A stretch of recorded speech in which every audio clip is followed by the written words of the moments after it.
Hello मेरे प्यारे दोस्तों, आप सब कैसे हैं। आज आप लोग के लिए क्लास 12 का हिंदी इलेक्टिव जो दूसरा बुक अंतराल है, जिसका प्रथम अध्याय सूरदास की झोपड़ी का महत्वपूर्ण MCQ आपके लिए लाए हैं, जो आप लोगों के एग्ज़ाम के लिए बहुत महत्वपूर्ण है। तो आइए सबसे पहले देखते हैं पहला क्वेश्चन क्या कह रहा है। भैरव की पत्नी का नाम क्या था। भैरव की पत्नी का नाम क्या था। तो ऑप्शन में दिया सुभागी, रत्नी, चंपा, रजनी। तो हमारा आंसर क्या होगा, सुभागी। सुभागी। और दूसरा क्वेश्चन देखते हैं। क्वेश्चन नंबर दूसरा, सूरदास को किसके जल जाने का ज़्यादा दुख था। तो आप लोग कहानी में पढ़े होंगे कि सूरदास जो एक अंधा भिखारी था, तो किसके जल जाने से ज़्यादा दुख था। तो देखते हैं पहला ऑप्शन में झोपड़ी, पोटली, बर्तन, कोई नहीं। तो इसका सही आंसर होगा पोटली। जो सूरदास की पोटली है उसमें कुछ पैसे रखे होते हैं, वही जल जाता है। तो सूरदास सूरदास को बहुत दुख होता है। अब तीसरा चैप्टर देखते हैं। तो क्या कह रहा है, सूरदास की झोपड़ी पाठ के लेखक कौन है। जो सूरदास की झोपड़ी जो पाठ है उसके लेखक कौन है। पहला में प्रेमचंद, संजीव, विश्वनाथ त्रिपाठी, प्रभास जोशी। इसका सही आंसर होगा प्रेमचंद। प्रेमचंद। अब नेक्स्ट क्वेश्चन है, भैरव और सुभागी का सूरदास से क्या संबंध था। जो भैरव और सुभागी था सूरदास से क्या संबंध रखते थे। तो आंसर है पड़ोसी का, पुत्र वधू का, भाई बहन का, माता पिता का। तो इसका सही आंसर है पड़ोसी का। और आगे देखते हैं, मिठवा और सूरदास के बीच कौन सा रिश्ता था। जो मिठवा और सूरदास है उसके बीच कौन सा संबंध था या रिश्ता था। तो भाई भाई का, बाप बेटे का, नाना नाती का, या दादा पोते का। तो इसका राइट आंसर होगा बाप बेटे का। सूरदास मिठवा का बाप था। अगला क्वेश्चन देखते हैं।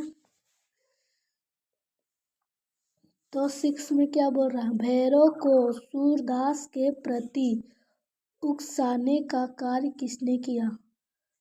जो भैरव था उसको उकसाने का कार्य भैरव को कौन उकसाया सूरदास के प्रति। तो पहला है मिठवा, मोहल्ले वालों ने, जगधर ने और सुभागी ने। इसका राइट आंसर होगा जगधर। क्या होगा, तो जगधर। अगला है, सूरदास की पोटली किसने चुराई थी। जो सूरदास की पोटली थी वो किसने चुराई थी। भैरव ने, जगधर ने, नायक राज राम ने, मिठवा ने। इसका सही आंसर होगा भैरव ने। कौन चुराया था, तो भैरव ने। सूरदास की पोटली में कितने पैसे थे। जो सूरदास की पोटली थे, या सूरदास की पोटली में कितने पैसे रखे हुए थे। 1000 रुपये, 500 रुपये से ऊपर, 100 रुपये, 500 रुपये।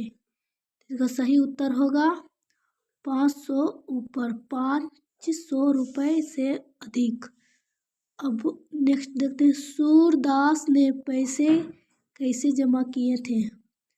मेहनत करके, भीख मांगकर, खेती करके, इनमें सभी। तो इसका राइट आंसर होगा भीख मांग के। ये सूरदास एक भिखारी था, अंधा भिखारी, जो भीख मांगकर पैसे जमा किए थे।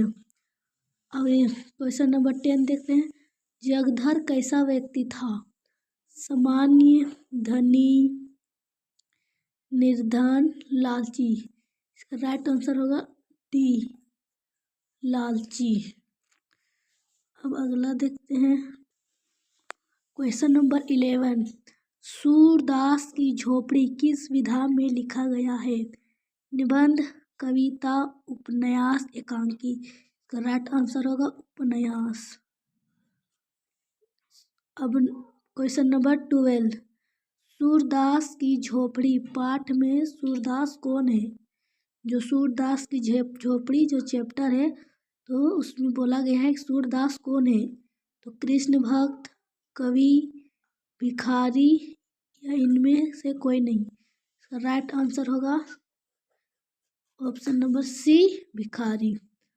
अब नेक्स्ट देखते हैं। तो हम 100 लाख बार बनाएंगे कथन से सूरदास के चरित्र की कौन सी विशेषता उभरकर सामने आई? इसका ऑप्शन नंबर पहला है आशावादी दृष्टिकोण, जीवित रहने की जीवीविषा, आत्मविश्वास, इनमें से सभी। राइट आंसर होगा इनमें से सभी। अब नेक्स्ट क्वेश्चन देखते हैं। भैरव ने सूरदास पर क्या आरोप लगाया? तो पहला ऑप्शन है ठग का, दुष्चरित्र का, दुराचारी का, इनमें सभी। इनका राइट आंसर होगा डी, इनमें सभी। तो अब क्वेश्चन नंबर 15 क्या कह रहा है? जगधर को स्वयं पर सूरदास की झोपड़ी जलाने का संशय कब होता है?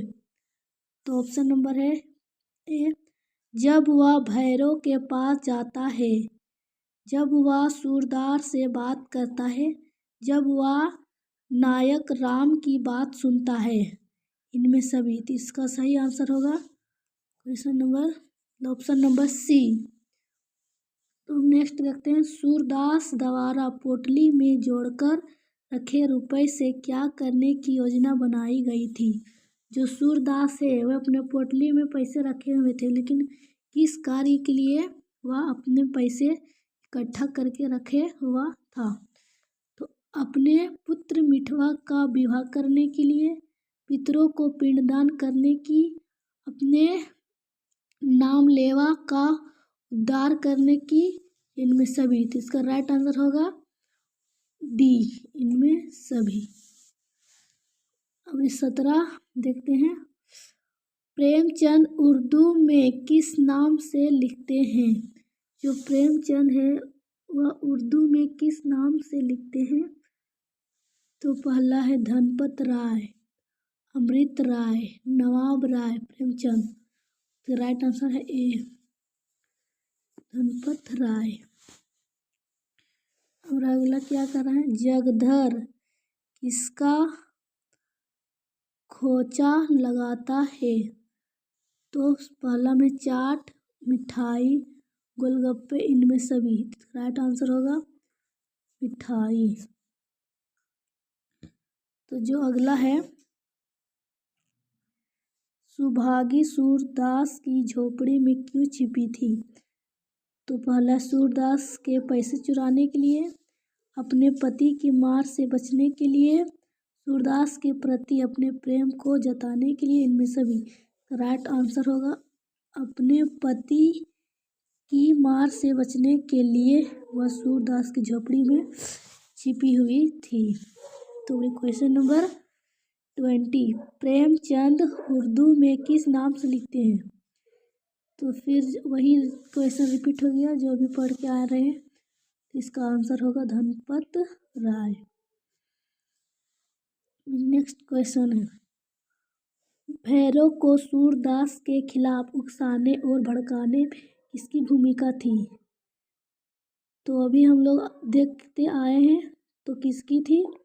तो सबसे पहले है जगधर, ठाकुरदीन, बजरंगी, नायक राम। तो इसका सही आंसर होगा जगधर। तो अब आगे देखते हैं क्या कह रहा है। चूल्हा ठंडा किया होता तो दुश्मनों का कलेजा कैसे ठंडा होता? है। यह कथन किसका है? नायक राम का, जगधर का, ठाकुर दिन का, सूरदास का। सही आंसर होगा नायक राम। अगला है, सुभागी भैरों से डरकर रात भर कहाँ छिपकर बैठी थी? तो सूरदास की झोपड़ी में, जगधर की झोपड़ी में, अमरूद के बाग में, या इनमें से कोई नहीं। तो इसका सही आंसर होगा सूरदास की झोपड़ी में। अगला क्वेश्चन है, सुभागी अकेले रहकर जीवन यापन करने का निर्णय किस कारण कर चुकी है?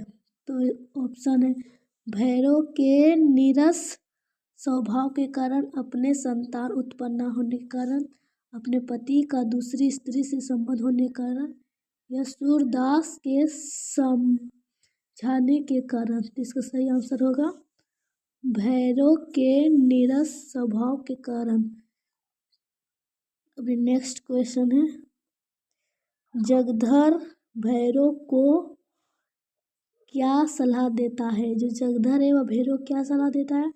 सूरदास पर आरोप लगाने की, मिठाई की दुकान खोलने की, सुभागी को घर ले आने की, सूरदास के रुपए लौटा देने की। इसका सही आंसर होगा डी, सूरदास के रुपए लौटा देने के लिए। जो अब लास्ट जो क्वेश्चन है 26, वो देखते हैं क्या बोल रहा है। सूरदास का सारा नैसास्य, गलानी और क्षोभ कैसे दूर हो गया?